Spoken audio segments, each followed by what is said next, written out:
Hello. Hi, good evening.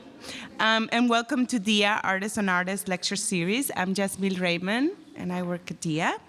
The Artist and Lecture series holds a special place among our repertoire of programs. The series, for those of you who haven't been here before, but I see many faces, familiar faces, but for those who haven't, the series invites an artist to reflect publicly and share with us their personal take or appreciation, but also critique on the work of an artist included in DIA's collection, permanent sites, or exhibitions.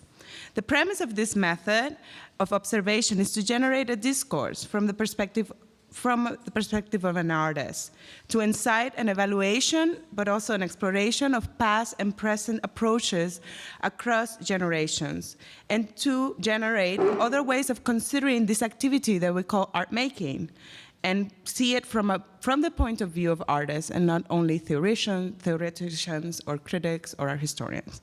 I would like to start by thanking the New York City Department of Cultural Affairs for their generous support of this program, as well as Brooklyn Brewery for their encouraging drinking of beer tonight. At my side in the office, I have to thank a couple colleagues, my dear friend Patrick Hellman, John Sprague, Sarah Kovac, Carrie Davey, and especially Kelly Kiflin for their essential help with the coordination of this program tonight. It's a pleasure and an honor to say a few words on tonight's speakers, Akram Zaatari. Photographs furnish evidence, wrote the great Susan Sontag, and she also said, adding to that, there's something we hear about but doubt seems proven when we're shown a photograph of it. And Akram Zaatari is acutely aware of this, of photography's testimonial imperative, its record-keeping disposition, but also its authoritative voice. His experience working with television and early on, and his involvement as a founding member of the Arab Image Foundation in 1997, traveling throughout Lebanon, Jordan, Egypt, and Syria, collecting and studying photographs made by photographers, but also amateurs, brought him close to smiling faces, jovial scenes, and cameras that depicted an optimistic past and a sense of normality. Akram Zaatari was born in Saida, Lebanon in 1966. He received a bachelor in architecture from the American University in Beirut in 1989, and a master's of art in media studies at the New School here in New York in 1995. His work has been included in numerous solo exhibitions, including el Museo de Arte Contemporáneo de Castilla y León, a show that recently has been mounted in Mexico City at the UMAC, and at the Kunstnernes House in Oslo, a Moderna Galerie in Ljubljana, at the Kunstwerk in Munich, the Townhouse Gallery in Cairo, La Caixa in Barcelona, Porticos in Frankfurt, and the Photographers Gallery in London, among many others. His work has been featured in numerous biennials and triennials, which is how I encountered his work for the first time in Torino, at the Istanbul Biennial recently, at the Venice Biennial, the Sharjah Biennial, the São Paulo, Gwangju, and Sydney Biennial. Yesterday, Akram and I went on a small walk of DIA Beacon and saw Jean-Luc exhibition, Opus Plus One, and he asked me, well, why did you invite me? And I had to confess, it was in Paris. I was looking through books in a friends of Jean-Luc Mouléne's, Marc Toitou, and he had a catalog that was dedicated, a catalog of Akram's work that was dedicated to Jean-Luc. And I jumped up and down and I said, who is this man? Is this the man that I saw the work in Torino? And then we started looking through it, and we ended up talking a great deal about Akram's work. And it seemed a nice fit. Akram accepted our invitation, and we're delighted to have him here telling us about those shared affinities that he has with Jean-Luc Moulène. Thank you. Thanks.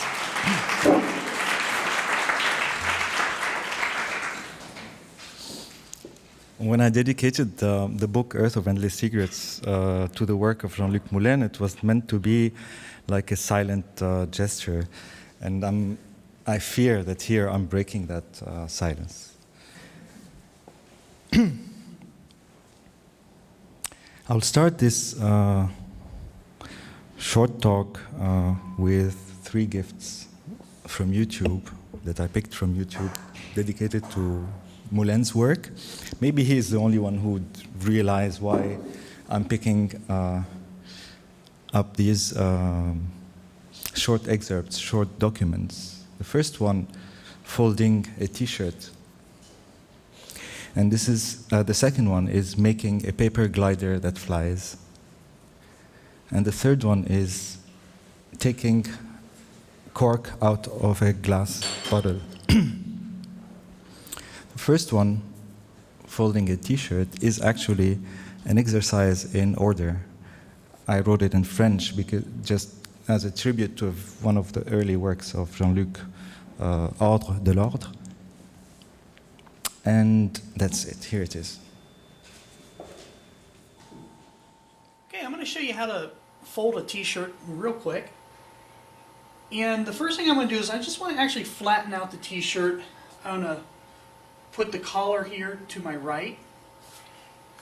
And what I'm going to do is, in my mind, I'm going to take to the far side of the collar, I'm actually going to take a line and I'm going to run it parallel with the outer edge of the shirt.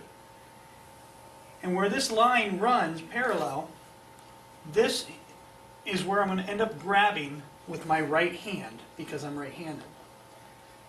At the same time, I'm going to visualize a line that's a center point from the length of the shirt.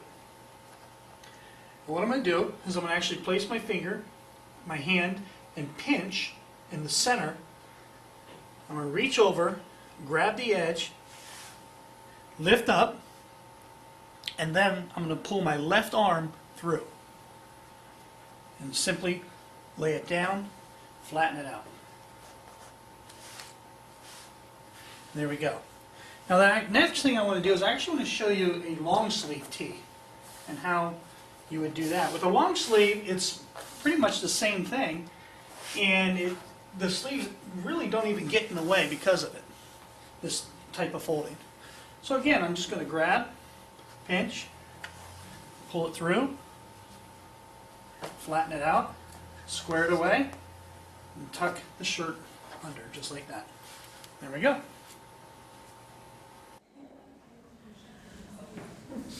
The second one, making a paper glider that flies, and this is an exercise in folding. If you see the exhibition at Dia Beacon, many of the objects, I feel, many of the objects look like folded paper objects, but they're made in solid material like wood or other type of solid material. Hi, I'm going to show you how to make out of a regular sheet of paper the best, well, if not the best paper glider out there, one of the best ones. It's very easy, and all you need is, as you can see, a sheet of paper. What you're going to do is place it on this format, and you're going to take one end and you're just going to fold it all the way down so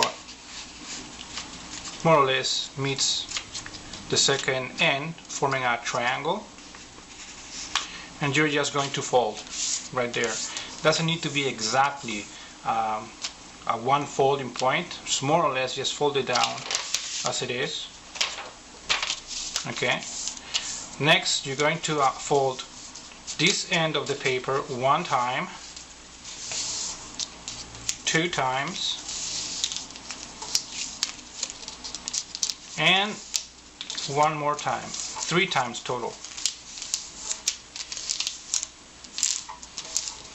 Okay, you should get something like this. What you're going to do next, you're going to just place your both thumbs more or less in the middle, and you're going to bend it vertically, this end, and just slide your thumb to the side.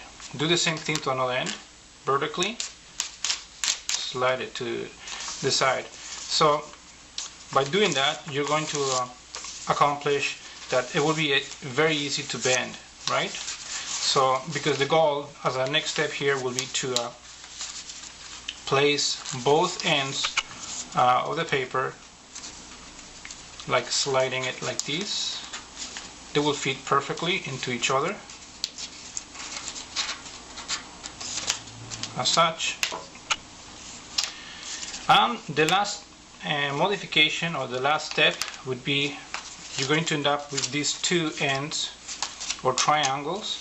What you're going to do is bend them as it is, fold it as a tube, right? You're going to bend each end, meeting the tip of each triangle, following the line, and just fold it, just a little over where the second layer meets, just a little over. Do the same thing to another triangle, fold it right in the middle, following the line, just a little over where the second layer of paper meets. So that's it. This is the final product, and it should look something like this.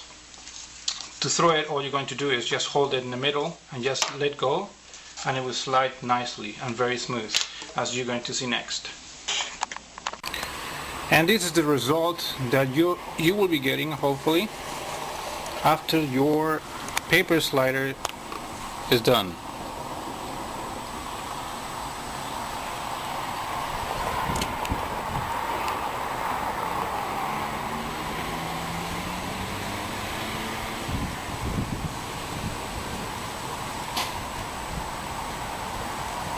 It's lost in space.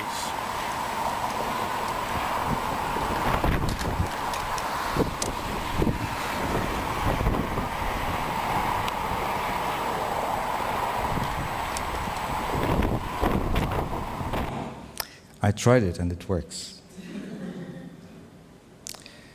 The third, taking cork out of a glass bottle. And this is an exercise in casse-tête.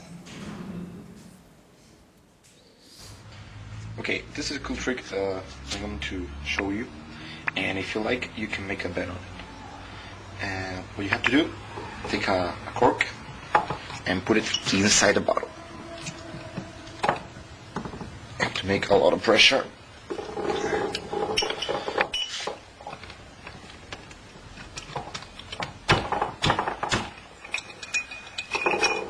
Okay. Let me tell you that now I'm going to be able to take the cork of this bottle without breaking the bottle. And obviously I won't be able to use my fingers. So how will you take off the cork from the bottle? Let me show you how.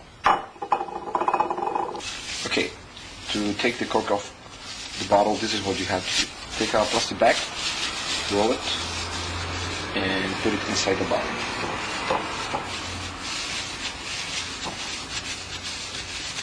Like this. Then you're gonna put upside down the bottle. You're gonna let the cork to fall next to the plastic bag. Then you're gonna take the bottle and blow the plastic bag. Watch.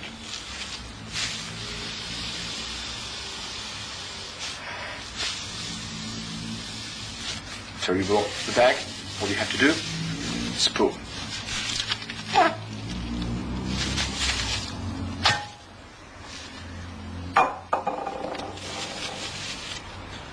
Here's your cork.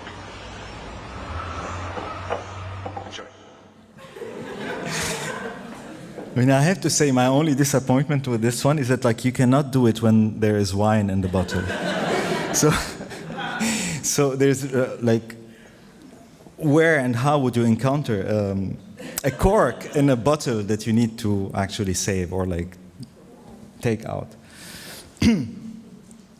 I mean, there are tons of these examples on the internet, and what is common between them is like outside, like apart from how to do, like teaching how to do things, it's just reflects an enormous amount of passion and dedication and attention to details in some kind of gestures that involve geometry, labor, calculation, and trick. And this is very close, in my opinion, to the work of Jean-Luc, which is also very simple, calculated but very, very simple. At many points of my career, I found I was in path that I shared with the work of Moulène, and this is why I dedicated the body of work that's called Earth of Endless Secrets to him. Path from places to other places, path from particularly and first, the taking of pictures to giving back pictures. And this is an idea that I encountered very early when I met Jean-Luc. I don't know if I'm privileged that I met him before absolutely knowing his work. I met Jean-Luc in 2002, and I have not heard about him before. And I received him in Lebanon because I was working with François Cheval, a curator from Chalon-sur-Saône, the curator of the Musée Nicéphore-Niepce, who was doing a project in Lebanon, Syria, and Palestine. And this is how Jean-Luc was sent or came to Lebanon to do a work in Saïda as part of this larger project that was called Le Grand Tour, the big tour. And Jean-Luc spent a month in Saïda, which is my city, my hometown. And he explained how important it is for him and for people that whenever he took pictures of people to send them a copy back. It's really a simple, it's any photographer's concern actually, is to give pictures to those who feature in the picture. For example, Hashim al-Madani, who is a photographer from Saïda. Sometimes I go to see him and I take guests. Like if I take, for example, 4 guests with me, he takes a picture of us and then 1 month later he would give me 5 copies. 1 for me and 1 for every guest. It's like almost like a rule of taking pictures. Now, funnily enough, we refer to the act of photography as the taking of a picture, and the act of, or like the thought of sending a picture back is an interesting thought just because it's the reverse action. And it sounds normal for someone to be photographed, to own a picture of himself. But one think of it more as a right than the inversion of that act of taking pictures. And once you start to think of every reverse of every act an artist makes, then it becomes really challenging and interesting. One of the ways of sending back pictures to Saïda, pictures by Jean-Luc Moulène, is,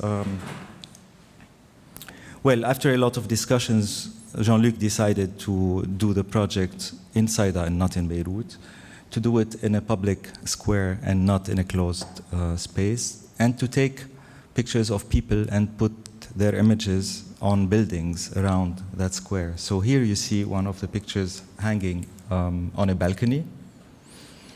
Another picture, 2 pictures hanging on a building nearby. Also 3 other pictures on the other side. And I'm going to show you a very short document. It's just a recording, simply a recording that Ziad Antar did of Jean-Luc while he was working in Saïda.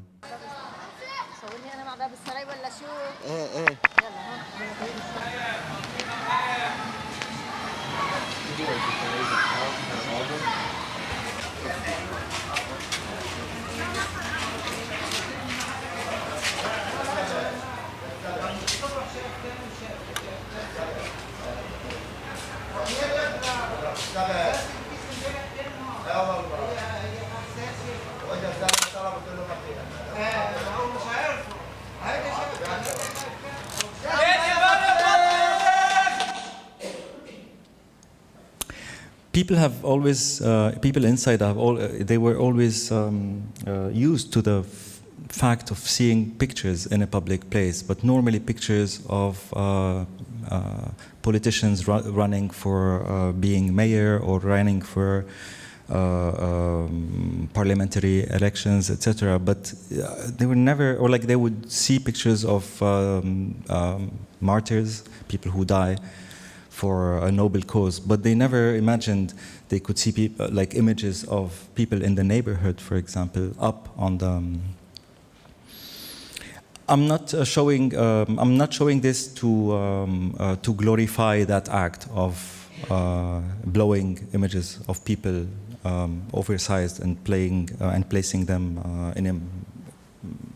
in that particular way. But here I'm just interested in this path that a picture takes, leaving its subject into the photographer's property, and then returning back from, or like, let's say, untaking the same path back to its subject, which can take so many different forms.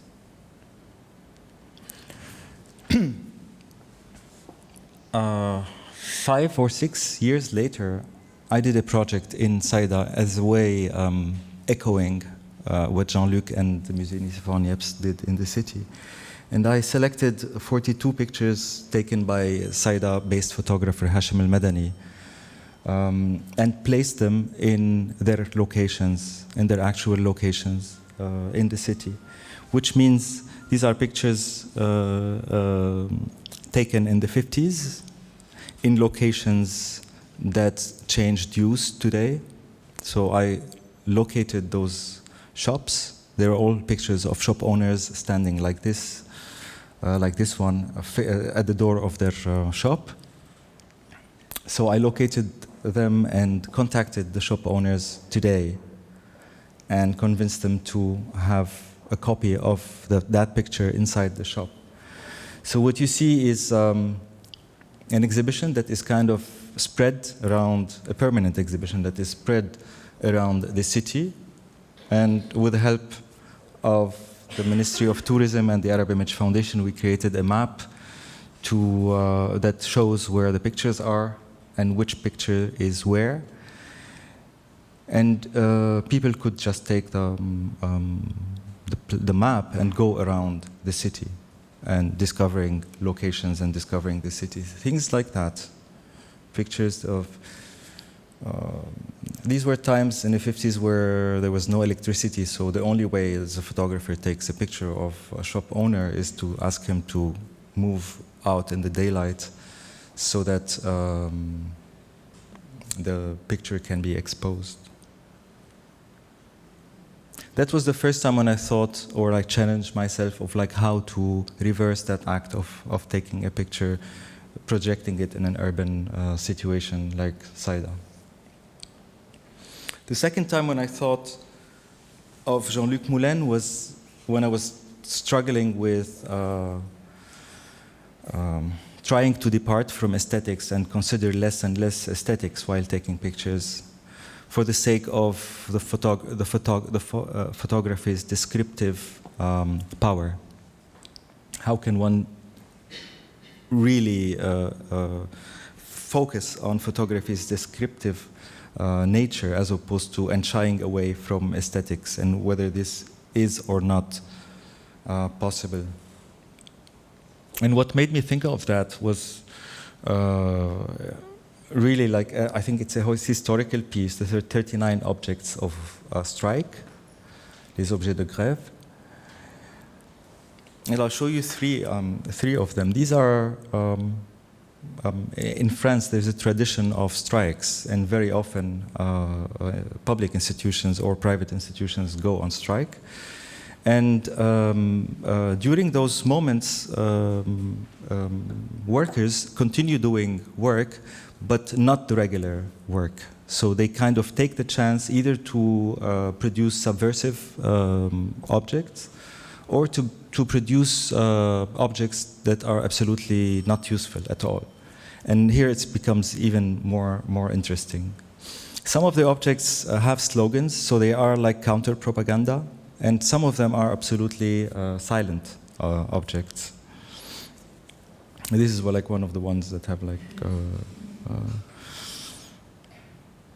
a silent propaganda type. And I thought, well, first that work, I encountered that work at a moment when I was calling myself a collector in the art world. A collector, not collecting artworks, but collecting like similar to archaeology, doing something that's similar to archaeology, but in iconography and in photography, and looking for things that were kept in the private domain, trying to give them visibility in the public sphere, and trying to learn from them, and trying to understand something about society and history. And contemporary times and politics, of course, and photography and the practice of it, etc., etc., etc. And when I saw this project, it was completely revelative. A few years later, Jean-Luc started on another project that ended up as the 48 Palestinian objects, in which he systematically looked and asked friends to bring him different products made in Palestine. And with the constant globalization in the world of the world economy, export and import is more and more controlled. And with exporting products, you really need to have a statement of origin. And if the origin is a country that is not officially a country like Palestine, then you cannot export those objects. So these objects end up entering the world economy through some kind of, I wouldn't say fake, but through intermediate countries. Mainly, I think they will either have to be registered as Jordanian or Israeli products. So most of them do not say made in Palestine. They would say it's made in Ramallah, made in Gaza, made in cities. As if, just like as if the city becomes the origin. Well, it is. And then I'm going to select, these three. That's mazahir, which is the rose, like the water made with orange blossom. Simply water. And olive oil. And all of a sudden, these products, when you assemble them and look at the 48 objects, they're not anymore about, they're of course about objects and they're about products, but they become tellers of a complex economy, of a complex political situations that is highly charged with conflicts, with history of occupation, etc., etc. And what I love about them is their charged silence. They're really silent objects.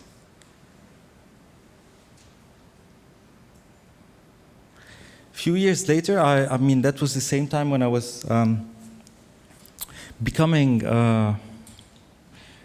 more and more interested in a notion that I called opaqueness of opacity. Actually, it is like opacity on a negative. It's a set of opacities which I define is the stage before you decode a document. You're attracted to a certain objectness of something. You don't know what it is, what is inside, but there's, let's say, it's the first layer of information that covers a set of other information.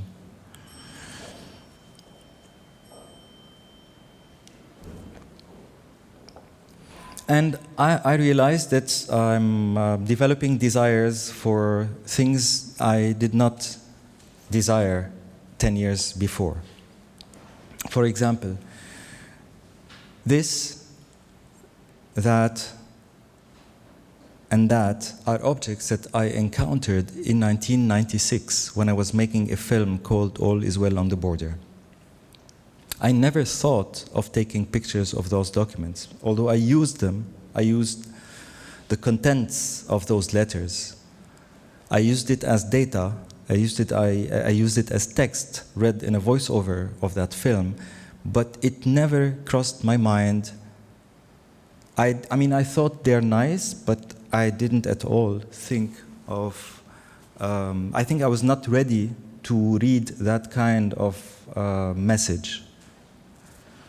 And only 10 years after that, I realized that I should go back to these letters, to that origin, and take pictures of them.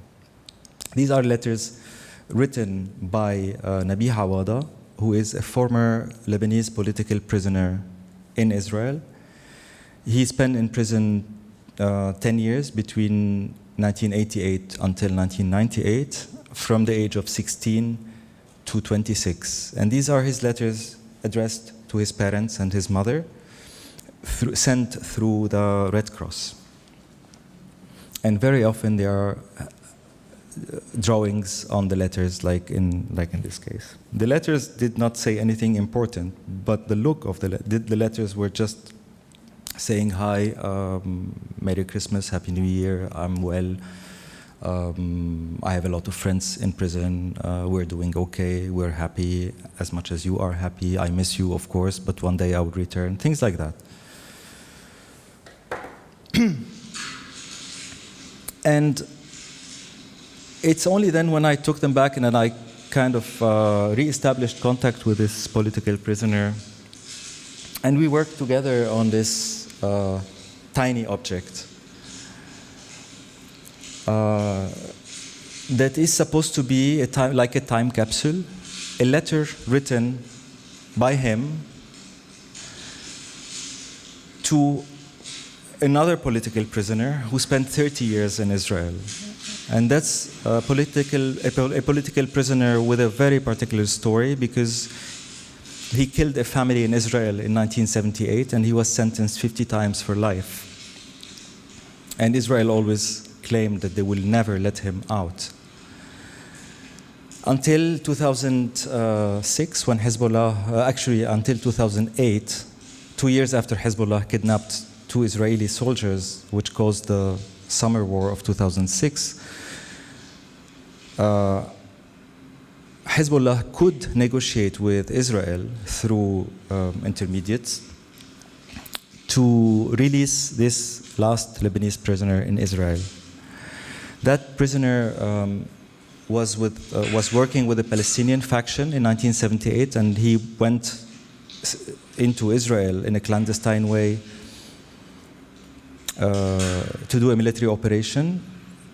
But because Hezbollah negotiated for his release, when he went out, he became politically a Hezbollah figure, which caused a lot of frictions between him and his former left and pro-Palestinian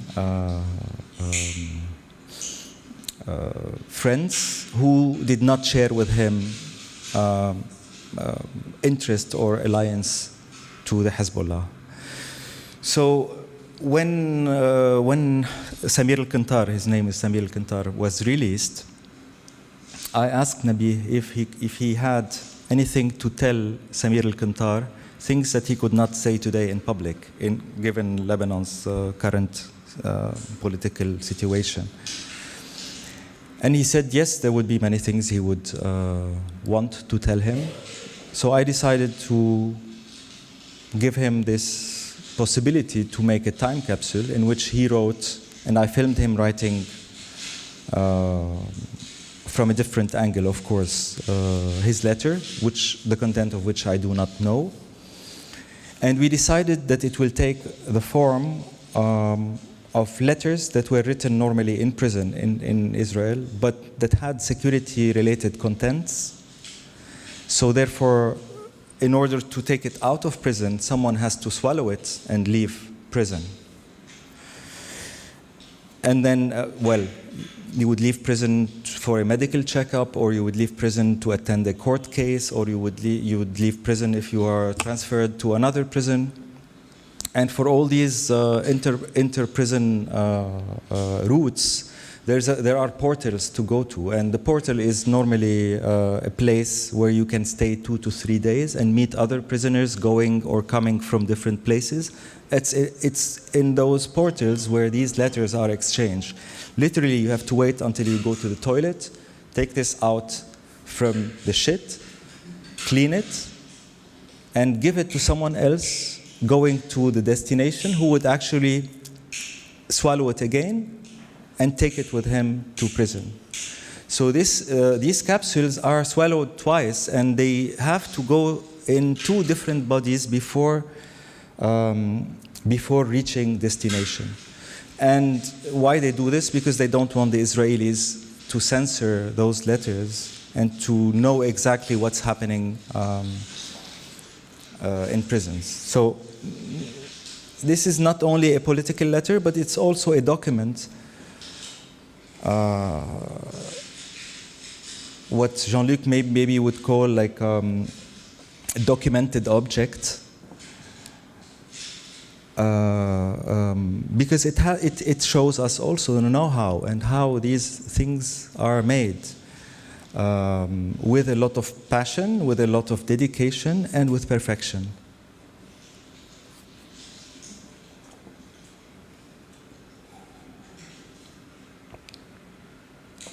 So this is wrapped 7 times in plastic, stitched, and sealed with a lighter. And all these are simple tools that prisoners have in Israeli prisons.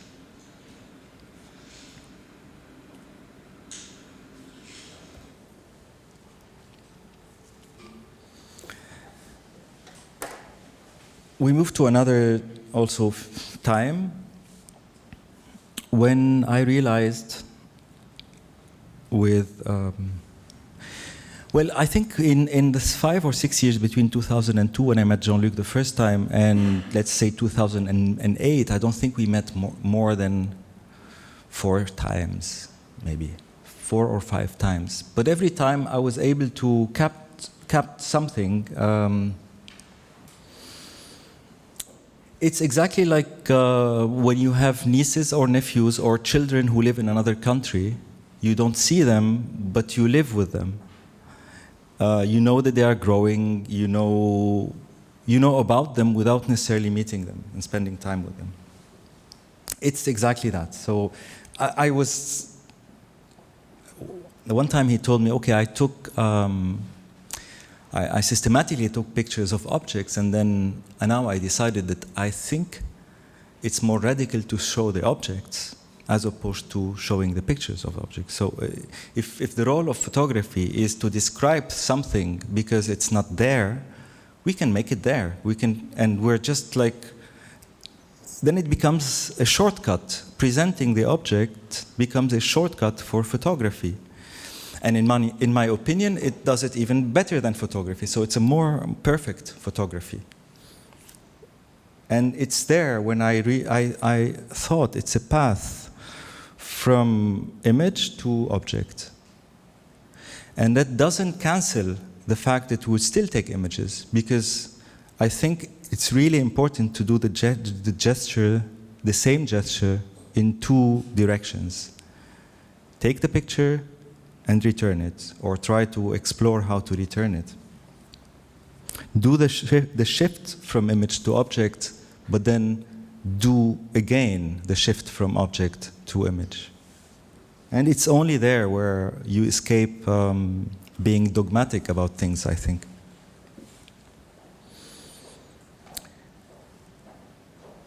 And one time, yeah, I mean, like, that's an example of the move from an image to an object. Well, this is not like any object. This is already a made-up object, almost like a fiction, or almost like taking something out of an existing object, therefore rendering it as a ghost. And this is the Gauloise, the famous Gauloise box, cigarette box, that is manufactured exactly same size, in the same manufacturer, in the same factory, but without the label of the Gauloise, without the outer skin that we are used to.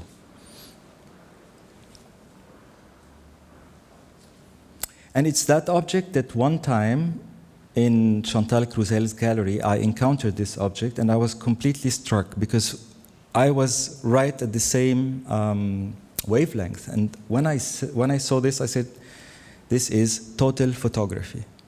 This beautiful object that is kind of squeezed with awkward proportions in a cubic room, almost leaving the viewer no space, like very little space to walk around it, almost eating the entire space. A perfect sphere, like a dedicated child would try to make, maybe in the 19th century or early 20th century. If he or she were smart, they would do something like this. 3 spheres in 3 different colors, triangulated, all in one object, like RGB for colors, for example. How 3 primary colors generate light. And from there on, I thought I was completely tuned to hear the story of Mouléne's objects. This is the Dia beacon space. 38 objects placed on a grid, almost an architectural grid, moving between body and geometry, to tell, in my opinion, to tell the story of photography in its best form.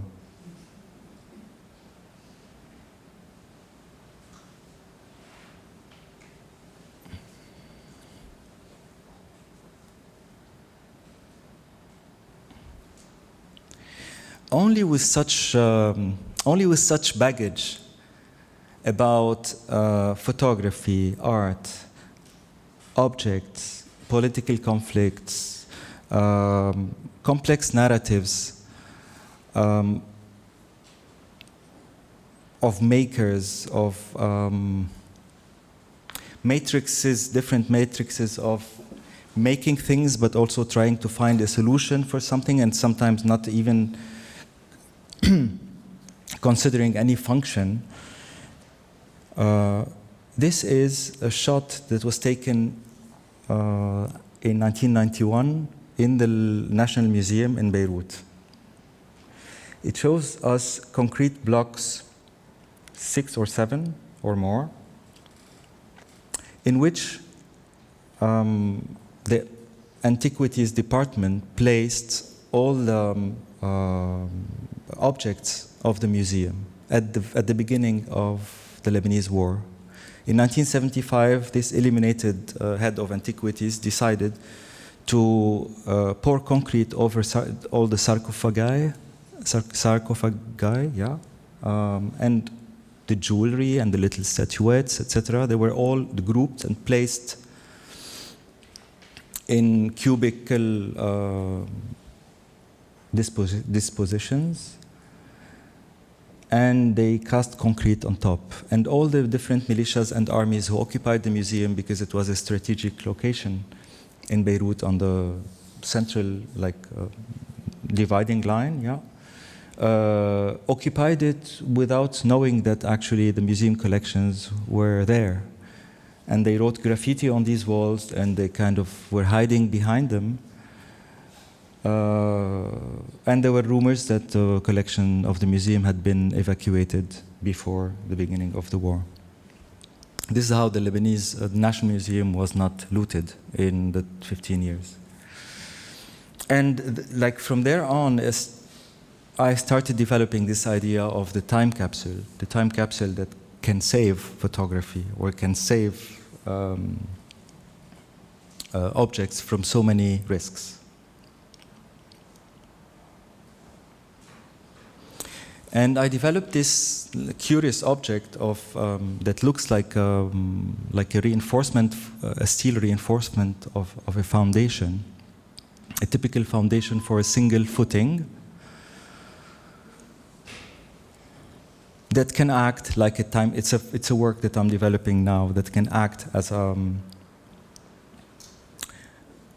a shadow or as a time capsule. That is meant to be or to act like the Arab Image Foundation. And by accident, when I received, this would, when you pour concrete on top of it and leave four, like what you see on the far right, and four steel rods going out, you'll end up having like a single column of those. And when my friend Ziad Antar once gave me his new book, which included this particular picture, I think taken on Saadiyat Island, I was shocked because I saw like 1,000 time capsules in there.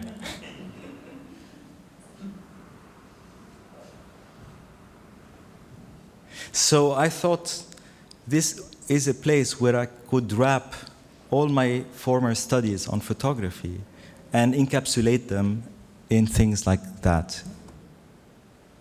So something like this or that would go or dissolve in the time capsule. Or something like this would be in the time capsule as well.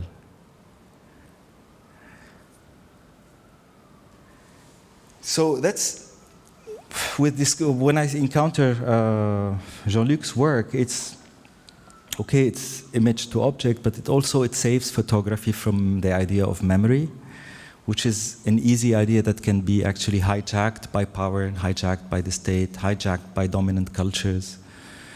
So from memory, you can think of documents as becoming something else, sliding into other territories all the time. From the journey, or like the path from man to animal, because if you see, I don't know how many, I really encourage those who haven't seen that exhibition to go to that exhibition. It's really, there's an animal energy in it, in the movement, in the power, in the anger. And from adulthood back to childhood. And I think we keep on doing the same reverse path. We think of ourselves departing from childhood into an adult time. And it's really interesting to think of the opposite as well, to try to walk back towards childhood. And I think the exhibition does this as well. I'm going to show you this last. This is an unedited work, but I would love to show it to you to end this talk. From adulthood to childhood.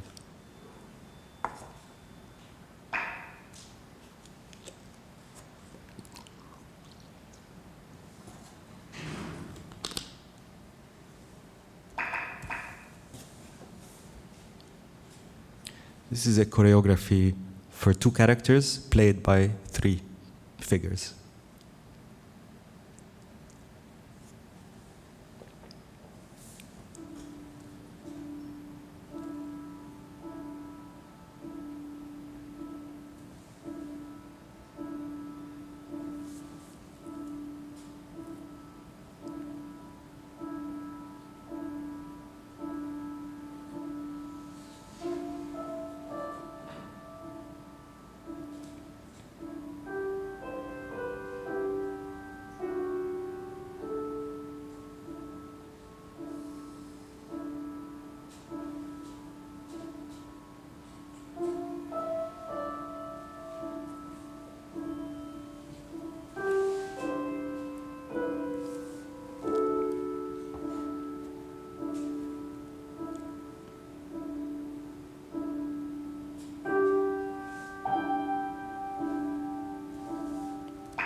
Well, it's stopping, but anyway, that's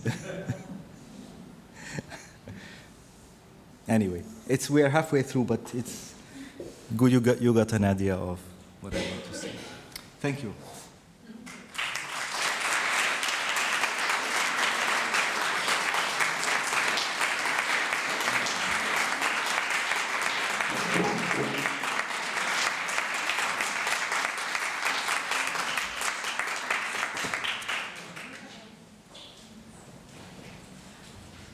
If there's any one or two questions, I would be happy to answer, but otherwise we'll go and enjoy ourselves. Yes? You mentioned the path from taking students back and just talking about the photographer giving subject of the photograph images he or she takes. But I wonder if you could also talk about that phrase in terms of your practice with the Arab Image Foundation. I was thinking about that as something that might provide a practice. Yeah, of course. I spent years of my life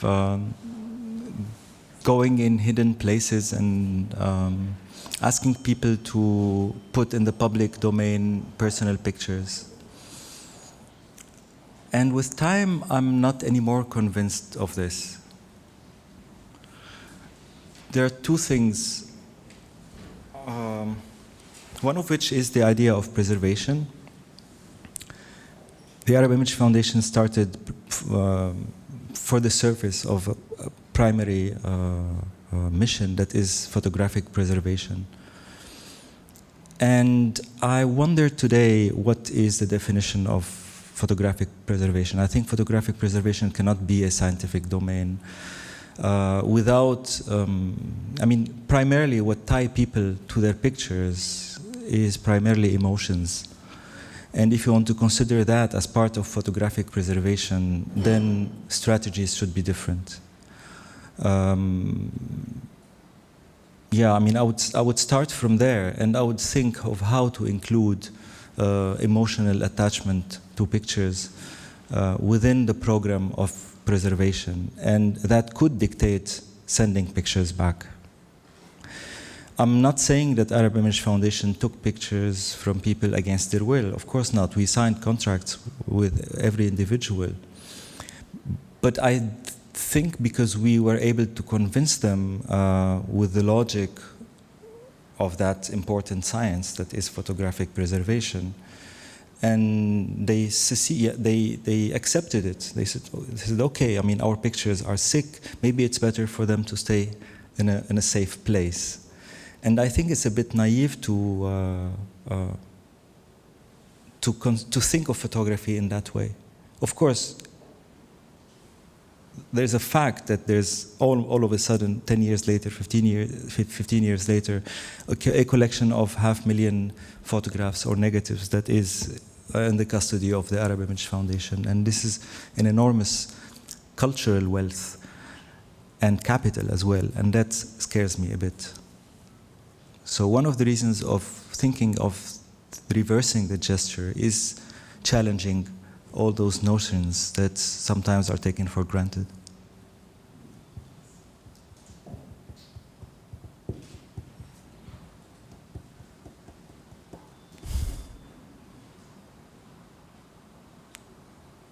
I think we are leaving. Thank you.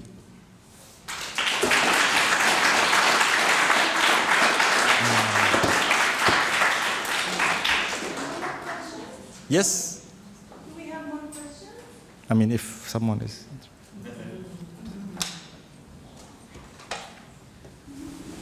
I'm going to improvise a question because I don't think that people are just absorbing, and maybe we can use some questions.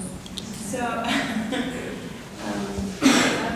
yes, it's slightly banal, but it's of interest to me.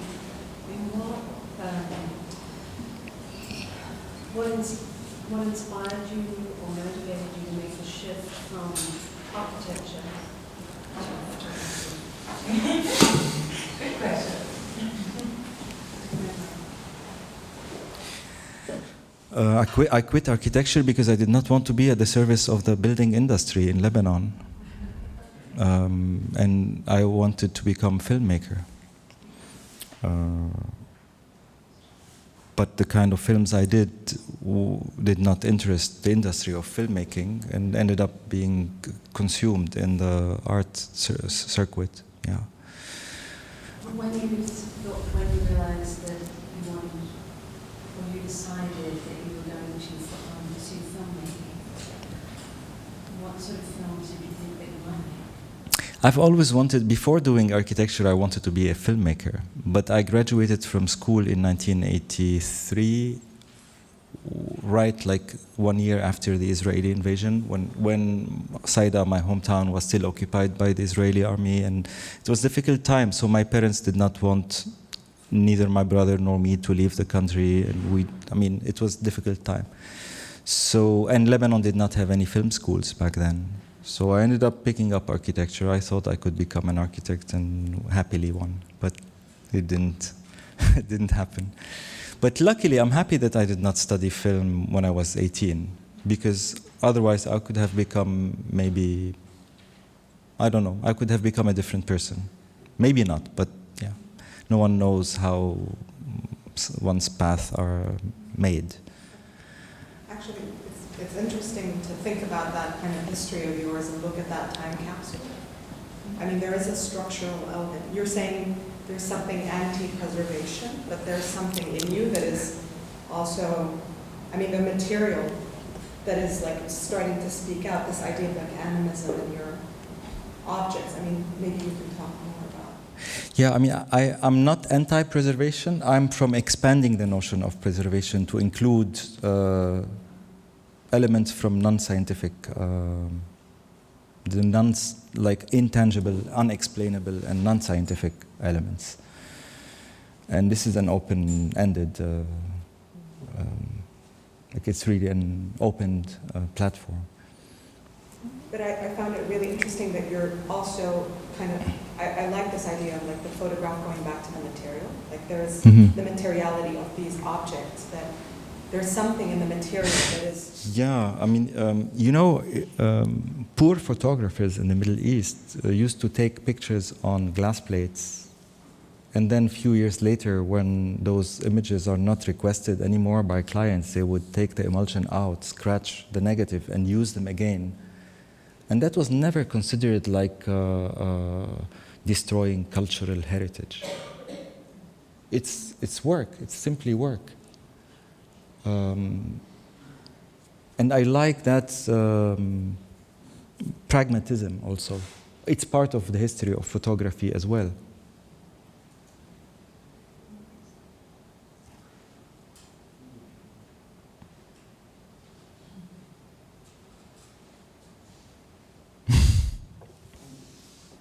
So one more question. Yes.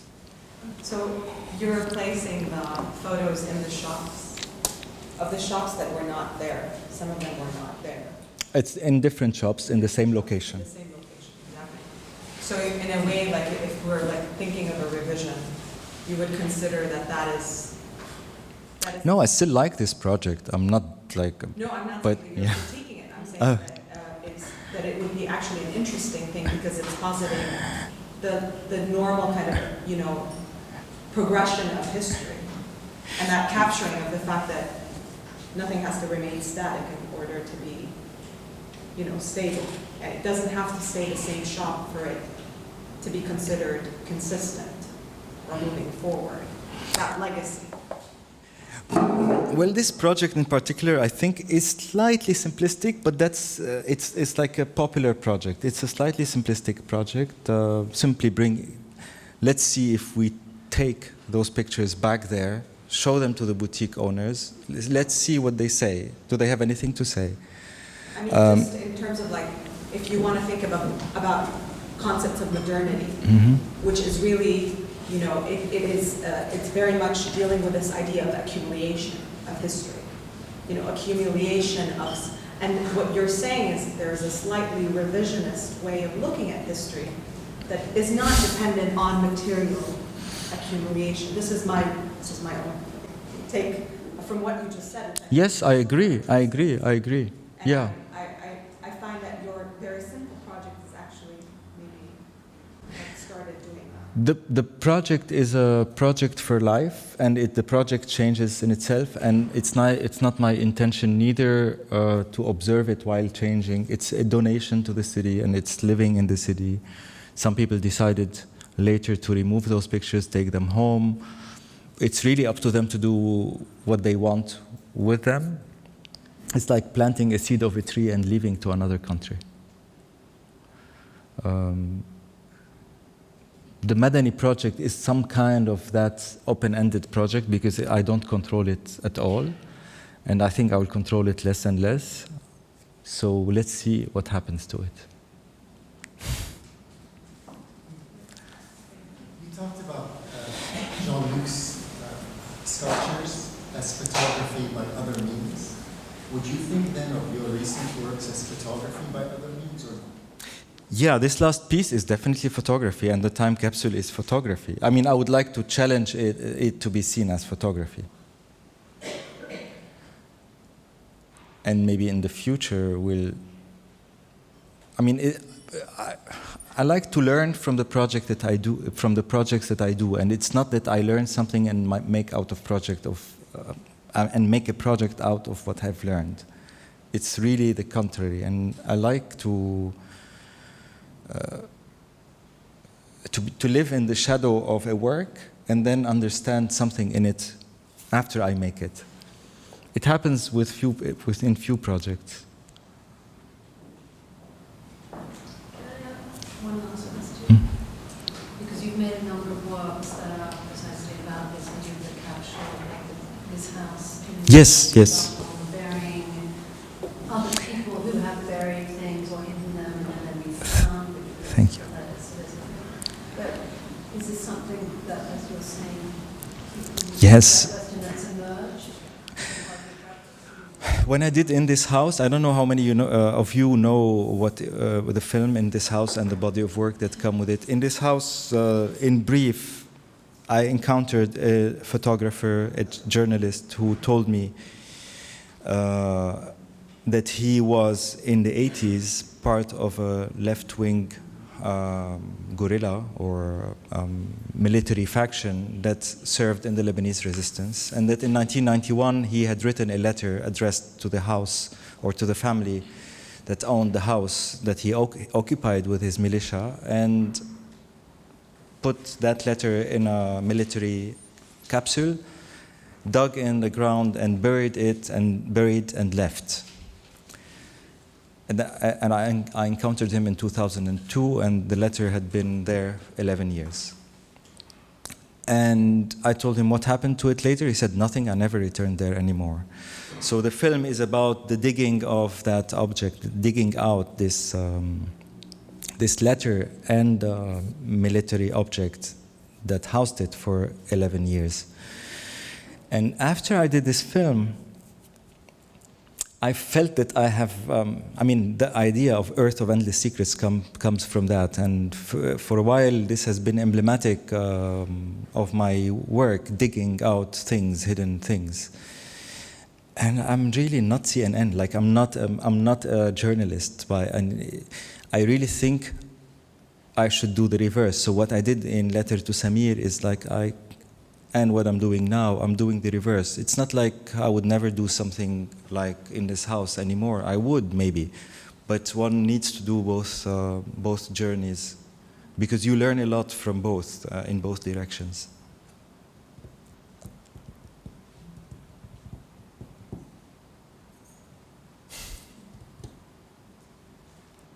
Thank you.